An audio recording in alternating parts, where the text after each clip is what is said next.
Authors Over 50, Writing in Life's Sweetest Third.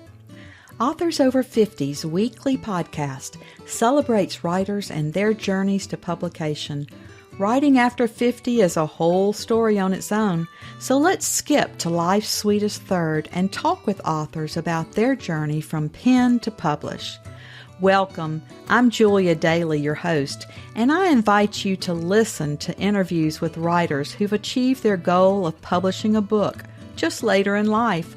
We've seen award lists for under 30 or under 40, but I've yet to see lists for those who've achieved a significant milestone of their own, launching a new career and publishing their first book after the age of 50. We will hear about these authors' inspirations, struggles, strategies, and the smell of that first book. These writers' journeys inspire me because I'm one of them. My guest today is a licensed clinical social worker, author, and speaker who is passionate about empowering women. After experiencing her own traumatic events, she pursued a career as a mental health therapist. During her journey, she chose to coach women who had lost their voices. She believes it's important to begin nurturing a little girl's voice. If not, she might become part of the next generation sitting in her office chair, feeling stuck or broken. This very thought, along with inspiration from her 8-year-old daughter, is what encouraged her to write the children's book, My Voice is My Superpower. Also, she founded Our Wings of Hope, an online platform that provides women with essential resources. Welcome to Authors Over 50, Michelle Davey. Oh, thank you so much. I'm so excited to be here. Michelle, our opening question on Authors Over 50 is always, so what took you so long to write a book? Great question. The first thing that comes to mind is life. The second thing that comes to mind is, although I had the words for the book, I had no idea what to do next. So it kind of just, my dream of writing a book, it stayed inside of me, but I didn't really know where to go with it. I didn't know any authors. I didn't know anyone that published books. So I really just didn't know where to go from having words on a paper to actually holding your book. Well, Michelle, I too am concerned about our young women and even our older women not having voices. Can you elaborate on what you're seeing and how we might help our sisters in this space? Yes. So I have specifically been practicing as a mental health therapist for the last 14 years. And the theme that I've been seeing is us women have lost their voices. Whether we lost our voices from depression, unhealthy relationships, anxiety, fear, it was just this common thread that I saw. And one night I went to bed thinking about a particular client. She was heavy on my heart. And I said, how can I help? What can I do? And when I woke up, that's how I got the words to this book. And it was like, I need to reach my little girls before they become the broken women in my chair. So you also said, how can we help them? By empowering them to use their voice, by setting examples, by encouraging them. And so that's what I'm doing. This is my start, writing this book. Well, thank you for that. And I'm going to make sure that my granddaughter, my 6-year-old granddaughter, gets a copy of your book so that she will always have her own voice. That would be great. Tell us about Our Wings of Hope. And have you heard from women about its impact on their lives? So when the pandemic started, and all the kids are home now at school, including myself, I had to transition my clients, but I still wanted to help. So Our Wings of Hope was birthed. It's an online platform, and I started doing Zoom meetings called Minding Mondays, where we talked about various topics: fear, anxiety, depression, unhealthy relationships, how to go after your goals. And it just sort of caught fire, right? And so now I'm sort of revamping to see where we are now that we're kind of sort of coming out the pandemic a little bit. I still see the need for my women to know that no matter how old you are, it is never, never too late to pursue your goals. And so I sit here to empower you, saying, go for it. This is a new beginning. You know, don't get stuck in the ending. Don't get stuck in how old you are or how much there's going on in the world. Yes, there's a lot going on, but you still have a lot inside of you that we need to hear, that we need to know. So I just want to empower my especially over 50 women to say there is still life in you. There is still breath in you. It is not too late. Do it for you. Do it for your daughter, your granddaughter, your goddaughter, your neighbor. She's waiting to hear your voice. She's waiting to hear what you have inside of you that you can impart to the next generation. Michelle, that is a very powerful message. And you know, the one thing that I have that I think came out of the COVID and staying at home was that we started using Zoom. We started reaching out. I've been in people's living rooms all across the country, you know, telling about my book. And so I think for people to be able to go online and to hear your words and to see what they can do, you can now be all across the country. You don't have to have a small group there where you live. So I think, you know, your powerful message can be spread across the country and even to other countries. Absolutely, which is amazing. We're living in an amazing time. We really are. Well, once you knew you had to write this book, how did you proceed? Did you search for an agent? Did you decide to choose a hybrid, a small press, or did you self-publish? So I self-published. Like I said, I don't know any publishers. So I didn't have one. And so I wrote the book March of 2021. And someone recommended a book that I read called The Children's Picture Book. And I actually emailed that author, just asking for advice, not even thinking she would really respond on a weekend. And she did. And that email led to my now author coach, who walked with me from last summer to this summer. And my book was just published, self-published last month. So I'm super excited.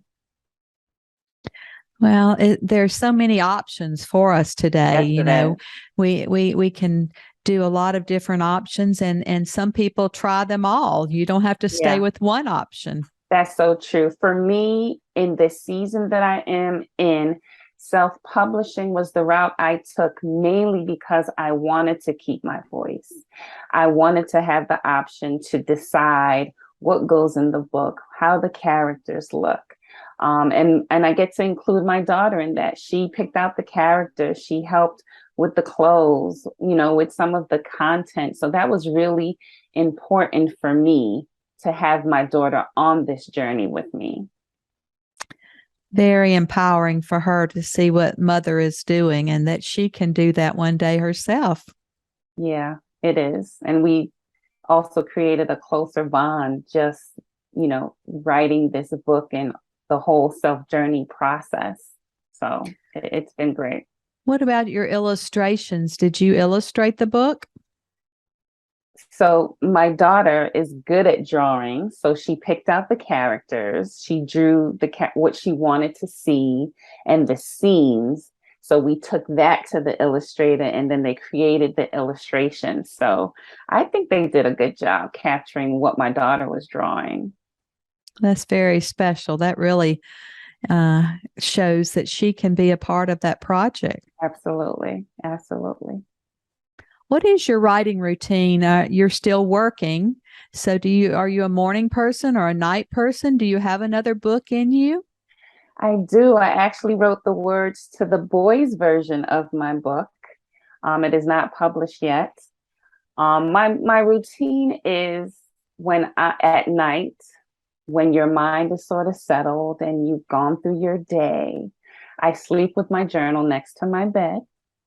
And so usually I'm laying in my bed, and sometimes I'll fall asleep and wake up 1 or 2 in the morning and just grab my journal and start writing. So for me, nighttime is better after, I've gone through the day and the house is settled and the house is quiet and everyone else is in the bed. It's usually me up. If I'm not in the bed with my journal, I'm here in my office with my journal, kind of just writing. Well, tell us a little bit more about the book and then read a section for us so that we can hear your tone and voice in the book. Okay, so the name of the book is called My Voice is My Superpower. This book is diverse. It was really important for us to show diversity in my book because I wanted my little girls to know that no matter what, you are beautiful. So I have a character with glasses and a character with a hearing aid and a character with braces, right? Because some of my girls struggle with that in school. So I wanted to represent them. In this book, you'll see the girls going throughout their day from the time they wake up in the morning, on their way to school and back home and then to bed. And so I'll read just a couple of pages. So it starts out, I am a voice in the morning when I open my eyes. Thank you, Father, for today's sunrise. I am a voice as I sit at the breakfast table with my spoon in my hand, eating my favorite cereal and saying, they are magically delicious. I am a voice on my way to school saying my spelling word, WONDR. That means something incredible. Yep, that's me. So as you read through this book, you'll see my girls saying self-affirmations about loving themselves. You see my girls standing up to bullies, saying no, they will not be bullied.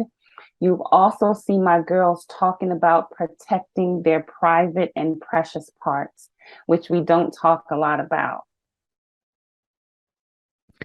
Well, that just gave me chill bumps, and I think that is such an important message. All of those are important messages for our girls and even for our boys as you write your next book. Absolutely. Absolutely.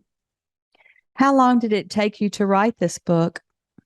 So March 2021, as I said, as I was settling down for the night and just kind of journaling, and I woke up, the words just came to me and I just started doodling in my journal. So after I wrote the words is when I said, okay, what do I do with these words? What's next?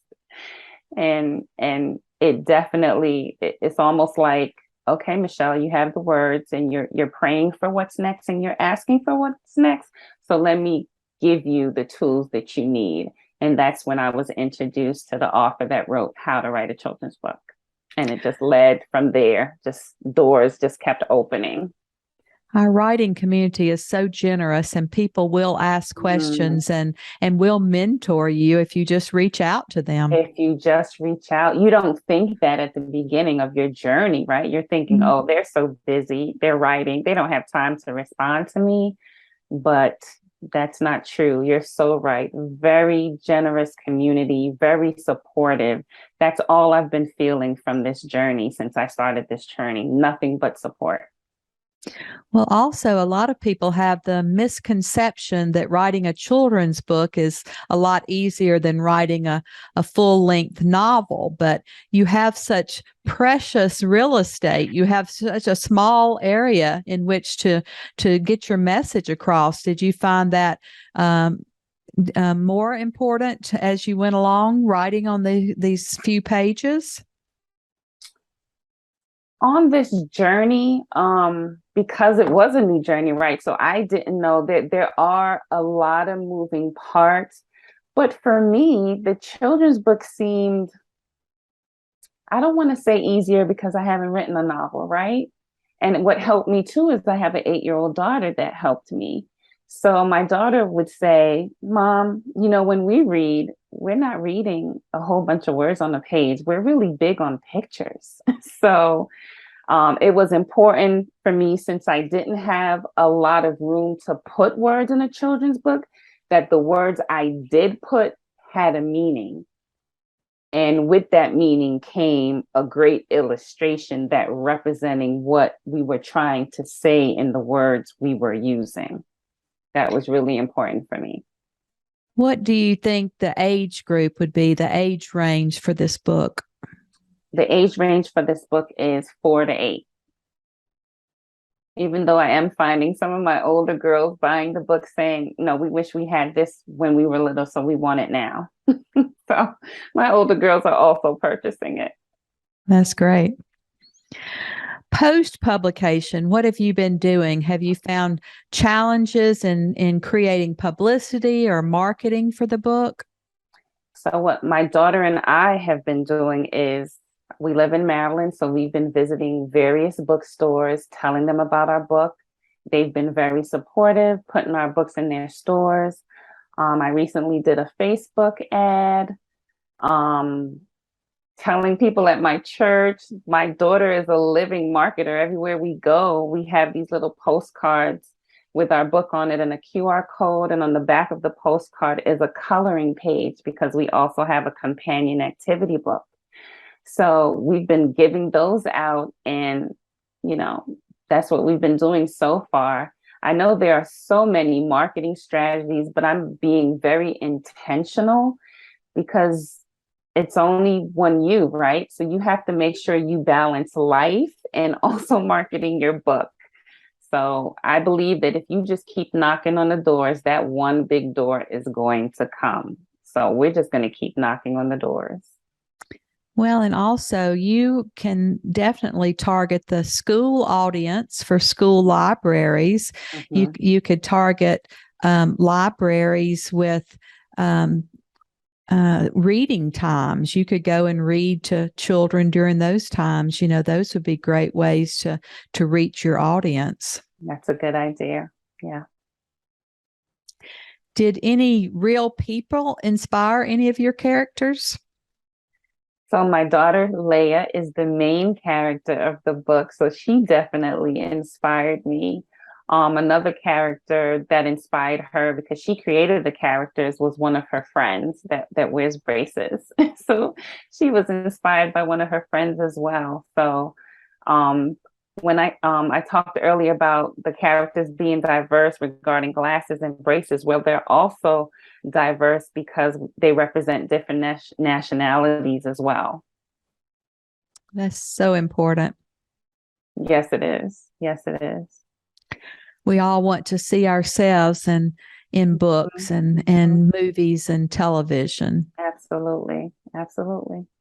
Michelle, do you think you'll stay with these children's books, or will you ever do anything for us older women, since you have the expertise and the licensing to be a social worker and mental health therapist? Will you ever do anything as you coach older women? Well, I'll let you in on a little secret. I am 5 chapters into a novel for women called Getting Back to Me. Mm-hmm. So I'm going to keep writing. Someone said I need to start probably sharing it and letting people know it's coming. So maybe I'll do that, because I already have the cover for it. So yes, I have something for us women. It's coming. It's coming. Well, that's so great, because you have such a strong voice and you are empowering women, and we want to hear more from you. Oh, thank you. Thank you so much. Does your family support your career as a writer? Absolutely. I think my family bought the most books thus far. I also did a Kickstarter back in April that went very well, and most of my family and friends supported me. So yes, I have great support system. I've heard a lot of authors doing Kickstarter. Can you tell us a little bit more about that journey? Mm-hmm. So truth be told, I didn't know much about a Kickstarter until my author coach mentioned it. So a Kickstarter is your ability to pre-sell your books and make the money that you can use to purchase your books. So I did a Kickstarter in April, and it was successful. I raised almost $7,000, and I was able to purchase a little over 300 books. And I sold close to 200 already. So we have a little bit left, and these are the books we're using now when we go to the bookstores and when they buy books from us to sell. So, and we've also been donating books. I'm big on giving back to charity. So we've been donating to various organizations, just wanting to give back to the community. That's so important. On the Kickstarter, do you promise to give them some type of little gift, or do you just ask them to invest in you? We ask both. We ask them to invest in us, and also we give them a gift. So you get a book. And in addition, for my Kickstarter, I was giving bookmarkers, I was giving postcards, tattoos, and I also offered author visits, virtual author visits, and read-alongs from Leah. Oh, that sounds very special. It turned out great. It really did. I had it, like you said, just the community has just been, my community of family and friends have been so supportive and so encouraging when they even found out that we were on this journey, and, sometimes people ask me, I know there's been some challenges. What kept you going? And I said I had to always remember who was watching, not just my daughter, but my nieces and my little cousins was watching. And I wanted my daughter's story to be, oh, me and my mommy wrote a book and here it is. It's on Amazon. It's here. Not, well, me and my mommy did write a book, but it never got published and we just really talked about it. So I wanted to make sure that story was real for my daughter and to show her that anything is possible. Anything is possible if you believe and you do the work. Anything is possible. Well, you've pretty much answered our last question, but I'm going to give it to you anyway if you want to expound on what you've already said. Our writers over 50 are a unique set. Do you have any advice for writers 50 and above? Yes, keep going. Do not give up. Do not focus on what happened or what didn't happen in the past. You're here for a purpose. Keep moving, believe, have faith. Surround yourself with a great support system and just jump. Just jump and do it. You don't want to be 30 years from now saying, what could have been? What could it have looked like if I just tried? You don't know unless you try it, and you'll be surprised what the outcome would be if you would just try a thing. So my encouraging words to you today is just try a thing. Just try a thing. Michelle, you are such an encourager and such an inspiring woman. And I can just imagine your clients, your children, your family has just learned so much from you. And now you're teaching the rest of us, and the world and 10 countries are going to hear your inspiring words today. And so we just appreciate you so much and are so grateful that you're now one of our authors over 50. Yay. Thank you so much. Thank you. Thank you for joining us today. Please look for Authors Over 50 every Thursday when we will have conversations with accomplished debut novelists over the age of 50. Please subscribe and share with a friend. And check out my own publication journey after 50 at www.juliadaily, that's DAILY, like dailynewspaper.com. Until next time, keep reading and writing. And remember, it's never too late to fulfill a dream in life's sweetest third.